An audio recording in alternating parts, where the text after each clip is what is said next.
નમસ્કાર મિત્રો, અમારા નવા વિડીયોમાં આપનું હાર્દિક સ્વાગત છે। આજે આપણે વાત કરીશું શેઠ કુંદનલાલની ઈમાનદારી બનેલ સત્ય ઘટના વિશે। આખા ટાઉનમાં સમાચાર ફરી વળ્યા। મુંબઈથી શેઠ કુંદનલાલ આવે છે। નવા ટાઉન હોલના ઉદ્ઘાટન પ્રસંગમાં 2.5 કરોડના દાતા છે। 2-3 દિવસ રોકાવાના છે। બધા જૂના ભાઈબંધોને મળવાના છે। મોટો ઉપાડો તો મુકેશે લીધો હતો। શેઠ કુંદનલાલ જ્યારે અહીં રહેતા હતા ત્યારે એમની સાથે ભણનારા મિત્રોની લાંબી યાદી બનાવીને દરેકને ફોન કરીને આમંત્રણ આપવાની જવાબદારી મુકેશે ઉપાડી લીધી હતી। મુકેશ એટલે 50 વર્ષ પહેલાંનો મુકલો અને અત્યારનો નામાંકિત વકીલ મુકેશ પલસાણા, કુંદનલાલનો સૌથી વહાલો, વફાદાર અને વિશ્વાસુ ભાઈબંધ। એણે બહારગામ સેટલ થયેલા મિત્રોને પણ ફોન કરીને 2 દિવસ વતનના શહેરમાં આવવાનું ફરમાન જાહેર કરી દીધું હતું।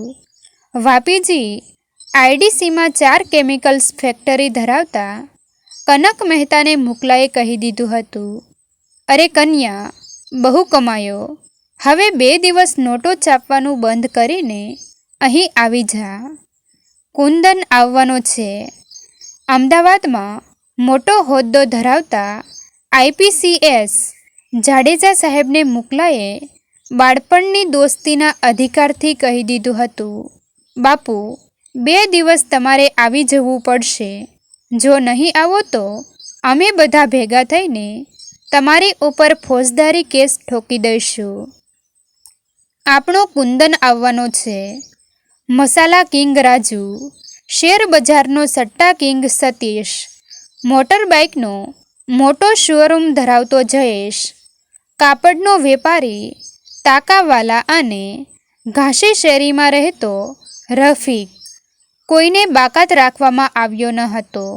મિત્ર એટલે મિત્ર। આ દોસ્તી એ સમયની, એ ઉંમરની હતી જ્યારે બધાની ચડ્ડીઓ થીગડાવાળી હતી, ખિસ્સા ખાલી હતા અને હૈયા હેતથી ભરેલા હતા। મોટી વયમાં થતી મૈત્રી એ માત્ર દુનિયાદારી હોય છે, દોસ્તી નથી હોતી। મુંબઈના મોટા ગજાના બિઝનેસમેન શેઠ કુંદનલાલ પધાર્યા। એમના સ્વાગત સમારોહમાં કલેક્ટર, મેયર, સંસદ સભ્ય, ધારાસભ્ય અને નામાંકિત વેપારીઓ તથા વિવિધ ક્ષેત્રોના અગ્રણીઓ હાજર રહ્યા હતા। ટાઉન હોલના મુખ્ય દાતા હોવાથી શેઠના હસ્તે રિબિન કાપવામાં આવી। તાળીઓનો ગડગડાટ પડી ઉઠ્યો।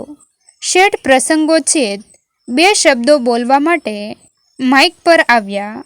અતીતને સંભાળતા એમણે કહ્યું, આજે હું તમારી સમક્ષ મુંબઈના જાણીતા બિઝનેસમેન શેઠ કુંદનલાલ તરીકે ઊભો છું, પણ સમારંભ પૂરો થયા પછી આ શહેરની ધૂળમાં આળોટીને મોટો થયેલો કુંદનિયો બની જવાનો છું। જ્યારે હું કંઈ જ ન હતો ત્યારે મને પ્રેમ આપનારું શહેર આ જ હતું। મારી ગરીબ વિધવા માને બંધ મુઠ્ઠીમાં આર્થિક મદદ આપી જનારા પાડોશીઓ આ શહેરના હતા। મને વાંચવા માટે જૂના પાઠ્યપુસ્તકો, નવી નોટબુક્સ અને પતરાનો કંપાસ આપનારા વિદ્યાર્થી મિત્રો મારી અહીંની શાળાના હતા। આ શહેરમાં જ 16 વર્ષની ઉંમરે મને જિંદગીમાં પહેલીવાર અને કુંદનલાલ અટકી ગયા। કોઈ અજ્ઞાત કારણથી એમણે વાક્ય પૂરું ન કર્યું। આટલું બોલીને તે બેસી ગયા। આજે સાંજે હું મારા ભૂતકાળના મિત્રોની સાથે એ સોનેરી દિવસોને યાદ કરીશ। બાજરાનો રોટલો અને કાઠિયાવાડી વાનગીઓની લિજ્જત માણીશ। આવતીકાલે સવારે હું એ બધી જગ્યાઓની મુલાકાતે જઈશ જ્યાં આજથી 50 વર્ષ પહેલાં મેં તાળીઓના પ્રચંડ અવાજમાં એમના ભીના અવાજનો ડૂમો દબાઈ ગયો। શેઠજી બેસી ગયા। એ દિવસ દુનિયાદારીમાં પૂરો થઈ ગયો અને સાંજ શૈશવની સોબતના આવાસમાં ઓગળી ગઈ.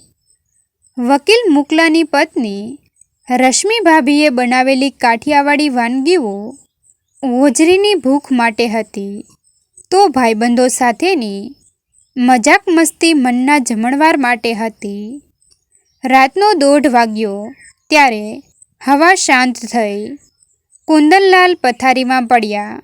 બીજા દિવસે ચા નાસ્તાથી પરવરીને સ્નાન કરીને બંધ ગળાના જોધપુરી સૂટમાં સજ્જ થઈને કુંદનલાલ નીકળી પડ્યા. મુકેશે સાથે જવાની ઓફર કરી, પણ કુંદનલાલે ના પાડી દીધી. મારે મારા ભૂતકાળને એકલા જ મળવું છે. હું લંચ ટાઈમ સુધીમાં પાછો આવી જઈશ. ડ્રાઈવર અને કાર તો સાથે હતા જ. શેઠ નીકળી પડ્યા.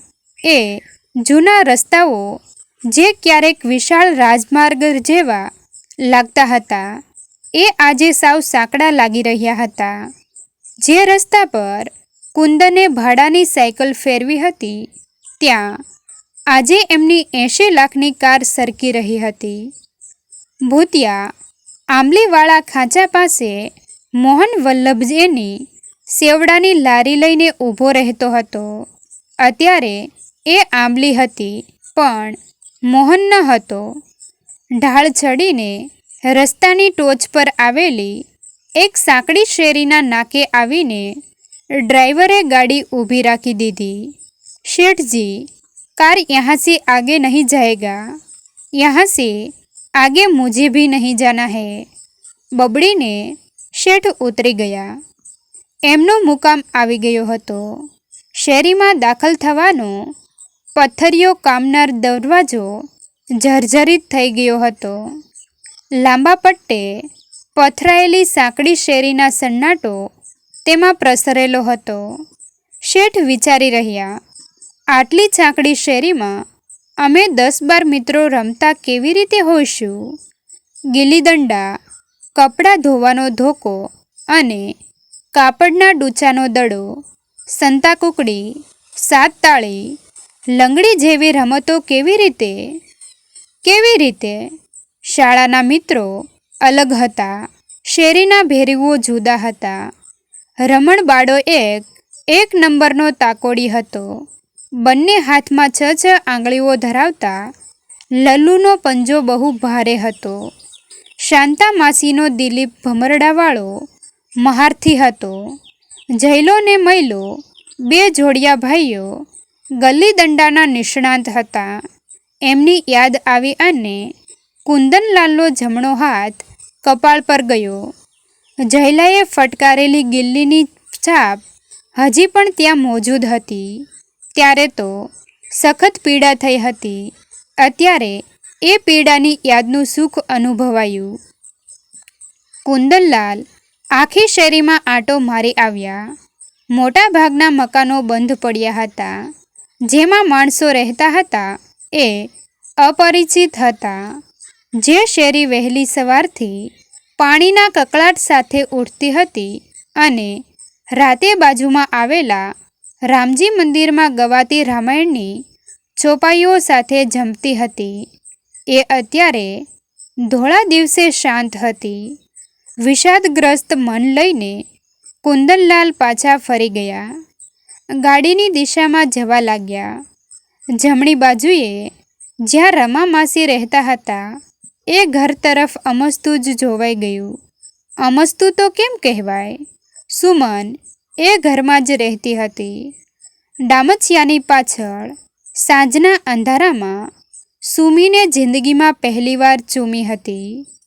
એ હોઠોની મીઠાશ વંથલીની કેસર કેરીના મીઠાશ કરતાં પણ એ જ ઘરની બંધ જાળીના સળિયા પાછળ એક કરમાયેલો ચહેરો ઝબક્યો. એ એક શિકારો સવાલ બનીને ફેંકાયો. ભાઈ કોણ? કોનું ઘર ગોતો છો? પછી અવાજનો ભાવ બદલાઈ ગયો. કોણ? તમે કાંતા માસીના? તું કુંદન તો નહીં? કુંદનલાલના રૂવે રૂવા દીવા પ્રગટ્યા. સુમી, તું ઓળખી ગઈ મને? મને ઘરમાં નહીં બોલાવે? એક કપ ચા પીવી છે. કુંદનલાલ એ ઘરમાં એકલા બેઠા. તૂટેલા નાકાવાળા કપમાં પાણીવાળી ચાની 5 સ્ટાર મજા માણી. ડામચિયો આજે પણ તેની જગ્યાએ જ પડ્યો હતો. પેલી મીઠાશ પણ હોઠો પર એવી જ હતી. સામે જમીન પર બેસીને એક દુખિયારી સ્ત્રી એના ભગ્ન સંસારની, માતા પિતાના અવસાનની, દારૂણ ગરીબીની કથા સંભળાવી રહી હતી. કુંદનલાલ આંસુ ખેરવી સાંભળી રહ્યા હતા. શેઠ જવા માટે ઊભા થયા. જમણા હાથની અનામિકા પરથી સોલિટેર ડાયમંડવાળી સોનાની વીંટી ઉતારીને સુમનના હાથમાં મૂકીને શેઠ બોલ્યા, આમાંથી તારું આખું વરસ આરામથી નીકળી જશે. હાથ છૂટો રાખજે, તકલીફ ન ભોગવતી. 6 મહિનામાં હું વ્યવસ્થા ગોઠવી દઈશ. તને માસિક 20,000 મળી જશે. જે વીંટી મેરેજ પર આપવાની હોય એ મદદ માટે આપીને કુંદનલાલ નીકળી ગયા.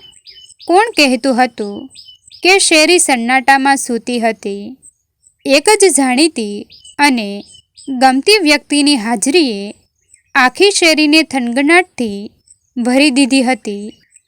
મિત્રો, તમને જો આ વિડીયો પસંદ આવ્યો હોય તો વિડીયોને લાઈક અને તમારા અન્ય સગા સંબંધી મિત્રો સાથે વિડીયોને શેર કરવાનું ભૂલતા નહીં.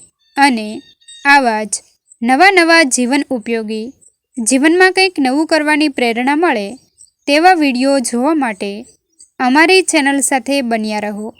થેન્ક યુ મિત્રો. મળીએ છીએ એક નવા વિડીયો સાથે. આભાર.